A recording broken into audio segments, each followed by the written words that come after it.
ഒരുപാട് തവണ പരീക്ഷ ചോദിച്ച ഒരു ക്വസ്റ്റ്യൻ ആണ് ഈ കാണുന്നത്. ഈ ചിത്രം നോക്കിയിട്ട് ഈ കാണുന്ന എല്ലാ സൈഡിന്റെയും നീളങ്ങൾ കണ്ടുപിടിക്കാനാണ് ചോദിച്ചതെങ്കിൽ വളരെ സിമ്പിൾ ആണ്.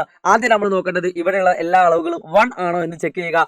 ഈ കാണുന്ന അളവ് 1 ആണ് എങ്കിൽ മക്കളെ നിങ്ങൾക്കറിയാം ഈ കാണുന്ന നീളം എന്ന് പറഞ്ഞാൽ √1² + 1² ദാറ്റ് ഈസ് √2 ആണ്. ഇനി ഇവിടുന്ന് അങ്ങോട്ട് ബാക്കിയുള്ള സൈഡ് കണ്ടുപിടിക്കാൻ ഒരു പണിയില്ല. ഇത് √3, ഇത് √4, ഇത് √5 ആണ്. അടുത്തൊരു ചോദ്യം, ഈ കാണുന്ന ട്രയാങ്കിളിന്റെ പെരിമീറ്ററും ഈ കാണുന്ന ട്രയാങ്കിളിന്റെ പെരിമീറ്ററും തമ്മിലുള്ള ഡിഫറൻസ് വ്യത്യാസം എത്രയാണെന്ന് ചോദിച്ചാൽ ഒരു പണിയില്ല. ഒന്നാമത്തെ ഈ കാണുന്ന ട്രയാങ്കിളിന്റെ പെരിമീറ്റർ എന്ന് പറഞ്ഞാൽ ഇത് എല്ലാം കൂടി കൂട്ടുക. √4 എന്ന് പറഞ്ഞാൽ 2 ആണ്. സോ 2 1 3. So perimeter √5 + 3. ഇതിന്റെ ചുറ്റളവ് 1 + 1 2, 2 + √2, 2 + √2.